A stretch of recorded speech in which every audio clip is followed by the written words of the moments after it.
That song is actually called Gorgeous. Gorgeous. All right. Yeah. Of course, Street Certified Dope Dr. Lui Delgado in here with you. It's Couch Live here on Rock100DIZ.com. We're coming out of the break. AJ McLean from the Backstreet Boys here with us. Denise McLean. Hey. And, of course, Capn Chris Hill, producer. And my kids are off camera over there. Why don't you get the kids to come? Come here and at least say hi on the camera. Can you come here? You hear him? Kayla does the same thing. Come here real quick. That was Zoe. Don't make me ask twice, man. You know, Touch my face. I'm supposed to be a nice guy. Yeah. There's one. That's Daya. There you go. Say hi. Hi. All right. Off you go. Come here, Zoe. Real quick. You're wasting my time. Hey, go over here real quick. Come here, Zoe. All right. Say hi real quick. All right. In and out. Yeah, well, you weren't like that, were you? No. All right, so let's go back. No, you wasn't, right? It was a little ham? Yes. All right. And that's what I thought. Zoe, what's weird is she's, does plays now. I mean, she's like a little ham. And then she gets shy around me. It's such a weird mix. I was never shy. I was always out. Neither was I. You give me a camera or put something like that. Like, I'm done. Oh, my niece and nephew. Camera. Yeah, right? People. Yeah. If Just my an niece and audience. nephew were here, they'd be like all over it. They'd have skits already planned, to show you. You know what I'm saying? So anyway, all right. Let's talk some serious now. All right. So obviously there's questions. What is your question first, and then we'll go into some other. I don't even know what question you're about to ask. Okay, there's a guy on Facebook. I don't like being not prepared. What do you see? AJ McLean Spanish Club commented on a post that we were tagged in. Okay. Hi, ask him about an upcoming CD release, and if he'll come to Europe, all our support from Spain. Now this is the part that irked me though. No, hurt you. Yeah, you and Denise do a great job. Oh. What about me? What about you? What about me? Hey. Oh, were they talking about you and Denise So or they're me and talking about Denise? you two. They Oh. left me out. Oh. ¿Qué pasa, coño? You know.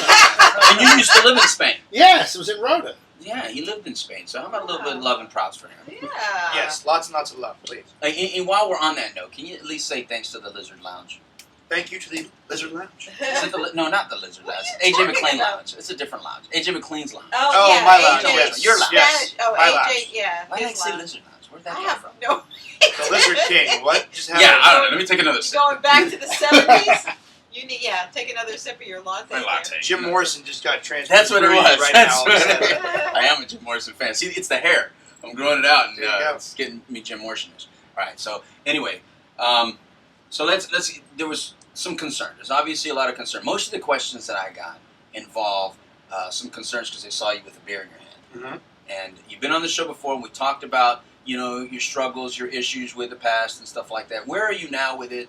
Let everybody know what's happening with you now, if you don't mind. Well, most of the fans and people, obviously, if they see me out and about or whatnot, whether it's out in LA or even like on tour, I've been back into the drinking world, so to speak, for the past little over 3 years. Socially with my friends, whether it's at dinner or just going out to hang out with some of the guys. Pardon me, like poker night, whatever. So I'm not going to sit there and say that I'm sober because I'm not. I don't want to say that and then turn around and have a beer in my hand. Yeah, right. But I do definitely want to get back in the sober wagon again. Okay. Been looking at some treatment centers, possibly considering going back into treatment at the top of the year. Haven't really figured out where yet, but I was also just recently doing some intensive outpatient work as well. Mm-hmm. It was okay. The treatment program was absolutely awesome, but outpatient for me doesn't work because it's 3 hours a day of actually doing the work, and then you're free to roam and be like normal, and it's kind of spitting you back out into the open world. And if you're not ready yet, it just kind of defeats its purpose. Because if I'm going to go to a treatment and then an hour after I leave go and have a drink, why? Why put myself through that? Because then I even feel worse about myself if I'm working on something and then I end up turning around and just doing the polar opposite. Yeah. But I, definitely have an amazing support group with my mom and with my dad and with my fiance, the fans, my other bandmates, and my really, really close friends. Mm-hmm. Everyone people that have known me sober just like me better. Yeah. I mean, not that I'm a bad guy when I'm, drinking or whatnot, but, lately something's been been happening with the drinking that's really concerned me, and it's concerned mainly my fiance, because we both live together, so she sees it a lot more hands on. I've become more of like, when I have that one last drink that kind of makes me a little tipsy or even drunk, I've been getting angry, and I don't know why. Like, not physically angry, but just angry, like just mean and just rude, and that's not me, and that's not the me that I was when I was drinking 9-10 years ago when I got sober the very first time. But I was just a fun drunk then. But there's obviously different levels of alcoholism, and there's different ways that you act. You're either a fun drunk, you're aggressive drunk, or you're a quiet drunk. I know plenty of my friends that drink that just get quiet, and they just stare at you. They don't do anything. They just get really, it's kind of freaky, actually. Just to have someone sit there and stare at you for no reason, and they're just like, yeah, like, it's like, like my 2 kids are staring at us, and that's but they're not drunk. So there you go. Yeah. Well, that we know of. I'm watching them. Drunk on those cookies. There you go. That's right. Yeah, but I mean, things are getting better. I'm definitely toning it down a lot. And I've finally gotten back to that place again where I've come to terms with knowing that I can't do this on my own. And I thought I could manage it. Most of us as alcoholics believe that we can manage it. Yeah. We can make our lives manageable, but you can't. It's physically impossible to, when you're an alcoholic, you will always be an alcoholic. You'll be sober, great, but the minute you forget that you're an alcoholic and, in my opinion, give all credit to yourself for being sober, you're not going to stay sober. There's a higher power, there's something bigger than yourself that will restore your life back to sanity. And I finally am starting to really get that again. I didn't for a long time. Well, are you one of those guys that didn't say alcoholism and maybe said drug addiction and therefore thought you could drink, Yeah, normally? Or did you say alcoholism from the beginning? I wouldn't say it from the very beginning. I think when you first got sober, did you say I'm an addict, or did you say I'm an alcoholic? I said I was an alcoholic. Okay. Because for me it was the alcohol that was the bigger of the 2 issues. Drugs did definitely come in and play an equal part for a short period of time, but there are people that I've talked to that are like, that were straight drug addicts and have never really been an alcoholic. So they'll sit there and they're sober from drugs for like 4 or 5 years, but they're still going out and having a beer or having a glass of wine. And I keep telling them, I'm like, there's a thing called cross addiction. So, one thing is going to end up inevitably leading back to the old thing again. So when you're sober from everything. Even though I'm trying to do one thing at a time, when I do get sober again, I want it to be both drugs and alcohol. Smoking, that's going to take me some time. One thing at a time. Nicotine, you mean? Yeah, because I'm only human. And, when when I'm on the road, I got to have something. And smoking is what I have. So that's my last vice. That's that great reward that we all give ourselves later on. Yeah. It's like, all right, now I can take care of the smoking. I think, there's an old saying, I'm sure you've heard it, that says that the first drug you do is the last one you end up quitting. Yep. And so if nicotine was the first one you started playing with, along with like alcohol, those are the hardest ones to quit. So you've been there the whole time. Exactly. It's easier to quit the last one you do because that's the one that causes all the destruction, it seems like. Yep. Like whether it be like heroin or cocaine or something like that, you're like, whoa. Right. All right, let me get off of that. And then you realize, wait a minute, you got to get off everything? Yeah. Everything? Bummer. What are you leaving me with? Right. Yes. You know what I mean? Nothing left. Tofu, yoga, and bean sprouts? Yes. That's what I thought. I thought, what are you going to have? Shots of chlorophyll. Yes. Yeah. There we go. So, it sounds like a great plan, and that's always the concern. people, they really care about you. Yes. I mean, when you say that your fans are supportive, I actually see the support from the fans saying, like you read the comments and they'll say, is that a beer in his hand? You wouldn't get that if they didn't care. Right. They wouldn't care if you had a beer in your hand.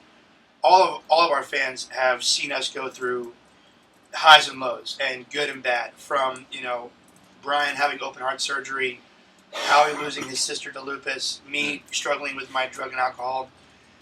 All these different things that we've all kind of grown up together with, and we've all witnessed it. And they've been very, very supportive. And I know, part of me was thinking recently, if I do decide to go back into treatment, what's the aftermath going to be? What are the fans going to think? You know, I think they're going to be equally as supportive as they were the very first time, if not even more supportive now.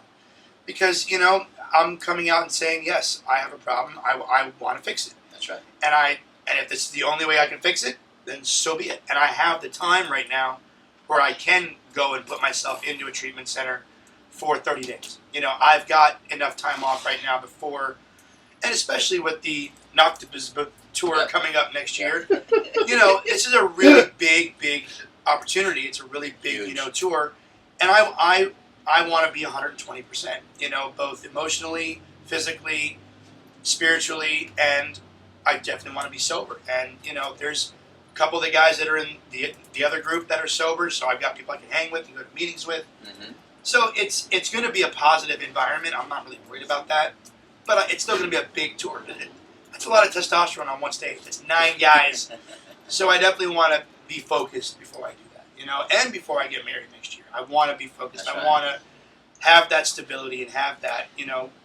My fiance's seen me sober, but she doesn't really truly know me sober for a lengthy period of time, which is it's unfortunate, but she's going to see that because on weeks at a time when I stay sober for a month here or 2 weeks here, she gets to kind of experience that, and she loves me that way. She loves me anyways, but you know, it just helps. And you know, Mom can tell the difference when I talk to her on the phone. You know, she can tell if I'm doing good or if I'm doing bad. You know, I don't have to call her drunk. She can just know if I've had a bad couple days or not. And the family stuff is a lot more important than the tour stuff because when the tour's over, when the music stops, when you're no longer touring, when you're not out there promoting, and you're sitting there at home, you know, your wife is going to be the one that's going to be sitting there with you. Yep. You know, and you don't want to screw that up. You know, you got to be good for yourself. Yeah. And I don't want to be the Los Angeles statistic of marriages that don't last amongst celebrities and all this stuff. I don't believe in that. This is it for me. I want to get married, done. Have kids, done. One woman, that's it. I don't want to my third or fourth marriage deal, none of that. All right, so we're not calling her your first wife. No, she is my wife. Right. That is it. All right. Well, what's her name again? Rochelle. Rochelle. All right. And what you have another question? Oh no, somebody from Argentina, Ali Vega, says, "Is Rochelle going on the South American tour? Please, we want her to." Oh yeah, sure. Yeah, we want her to come. Yeah. Yes. London says, "Send you a kiss from fans in Monterrey, Mexico." Gracias. Thank you. And Rochelle she's unfortunately not going to be on the South American leg. She works, doesn't she? I mean, she's doing that as well as school, and school takes up 6 days a week. So, unfortunately, she can't afford to miss any. She's already missed a ton of school to come on the road with me and come back for the holidays last year and all this kind of stuff. So, yeah, she needs to have her life too. So, but she's seen the show 1,000 times. You mean she's sick of it? No, she's not. But she saw the business. That's the one. She's already told me, she's like, I love you, I've seen your show, but I have to be there for the very first NKOTBSB show. Right. I'm like, fine. Mom, how does it feel to hear him say that he wants to get back into treatment? Well, yeah, I support him in the whole sobriety thing. I mean, I always have. He knows that. I've told him a gazillion times, I support you in sobriety. I'm not going to support you on the other side of it. I'm not going to shun you and disown you. But by the same token, I am not going to enable you. We had a little discussion when he came here, and I said, I know, he knows I know that he's, currently drinking. So I said to him, I says, if we're gonna have the same kind of usual, funky stuff going on, then go stay with your friends. Yeah, Don't stay at our house because I don't want that. I'm not gonna put, I'm not gonna put myself through that. I'm not gonna put his father through that. Right. So we had that talk, and I said, you're going to spend time with us, you spend time with us. We only see him, really, unless we go out and spend time with him on tour. That's right. We only see him. This is the time of year where we only have with him, really, because we live so far apart. So it's difficult, so we try to spend as much time. We've had some other family issues going on this time around. But how am I doing so far? This time around, you're doing better. Yeah, see? You're not. It's not 100%. No. But you're doing better. Boy, if we were in my office, But I'd have some follow-up questions to that one. But I've only been home for 4 days or 5 Yeah. days, so you know I've got almost 2 more weeks to redeem myself. So I don't think you have to. I don't think you have to. No, I mean You know. but she's right. You know, it's when I would come here before when I was drinking, you know, like heavily, I would, you know, I'd see her and Dad maybe like an hour out of the day because I'd sleep till 5 o'clock, get up, have a bite to eat, and then I'd be out the door, and I'd roll back in at 5 in the morning and sleep again till 5 o'clock. You know, this time around that's not happening. You know, we're it's only 1 o'clock. yeah, but you know, Yeah, but that's why I was impressed. 1 o'clock. 1 o'clock. That's why I was impressed with you coming on here, because when she said, "Hey, he's coming on the show," I'm thinking, "But wait, he knows what I do. He knows what I talk about. He knows what the show's about." And that's one thing that I want everyone to really understand. Honesty is what keeps us sober. I want that to be really clear. If you say what is the one major issue that is required in long-term sobriety, it's complete, brutal honesty. Mhm. And one thing your family has, you, Denise, and you guys are brutally, you're willing to put it out there and say, this is what's happening. You're not hiding behind some veil or some secret or you're saying, you know, when you're drinking, everyone knows. yeah, I'm drinking. mean, that's the thing. It's like I'm not going to go out and like, you know, try to hide it. I'm not going to huddle up in a corner and do a shot Exactly. and have a beer and oh my God, That feel worse. is this gonna end up on Twitter or is this gonna do whatever? I would much rather just be out about it and just be like, Exactly. here's my beer, here's my whatever. I'm right there in front of you. Let's do this, and then we'll discuss it later. Because you're right. Honesty is the key, And that's what's going to save you later. Yeah. That same honesty that you're using right now is what's going to save you. But one more question, Chris, before break, and then we'll take a break. Krista Carl Johnston or Okay. Johnson sent in this question: why, Alex, do you feel like you have to drink? I don't drink, so I'm curious why you feel the need to drink. That's a very good question.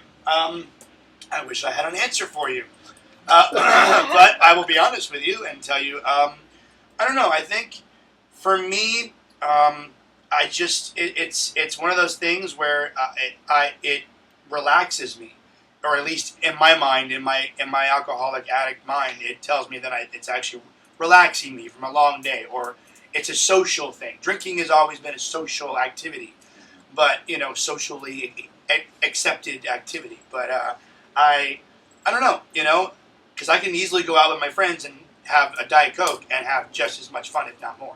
So I know I don't need it, and I know, when I do have it, it's great for that temporary moment where it takes the edge off. But then what? Then you run the risk of driving home drunk and all these things. Wait, can I say one thing about that too? I've noticed something, and I've been really trying to. Maybe it's because of all this, work I'm doing, life coaching, hypnotherapy, and all that. But I'm learning to read people differently than I used to.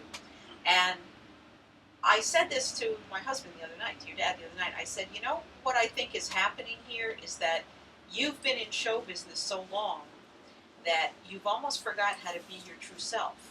Yeah.